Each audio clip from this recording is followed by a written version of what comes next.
কেউ যখন কষ্টে ডুবে যায় তখন অনেকেই ভুল সিদ্ধান্ত নেয়। কিন্তু জানো কি 4টি ধর্ম আত্মহত্যা নিয়ে কি বলে?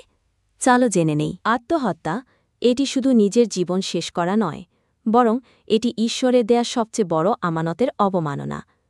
ইসলাম বলে আত্মহত্যাকারী কিয়ামতের দিন সেই কষ্টই বারবার ভোগ করবে, যেভাবে সে নিজেকে শেষ করেছিল। খ্রিস্টধর্মে এটি একটি বড় পাপ, ঈশ্বরের বিরুদ্ধে বিদ্রোহ। হিন্দু ধর্মে আত্মহত্যা মানে আত্মাকে বন্ধনমুক্ত করার বদলে তাকে আরও কষ্টের পথে ঠেলে দেওয়া। বৌদ্ধ ধর্ম বলে আত্মহত্যা মানে জীবনের কষ্ট থেকে নয়, কষ্টের নতুন জন্মের দিকে যাত্রা। সব ধর্মই বলে আত্মহত্যা কোনো সমাধান নয়। জীবন দুঃখের হলেও শেষ করো না, কারণ প্রত্যেক দুঃখের পরে আসে শান্তি। সাহায্য চাও আল্লাহর কাছে, ঈশ্বরের কাছে, নিজের আত্মার কাছে। ভালো লাগলে অবশ্যই লাইক, কমেন্ট এবং সাবস্ক্রাইব করো। শেয়ার করো তোমাদের বন্ধুদের সাথে।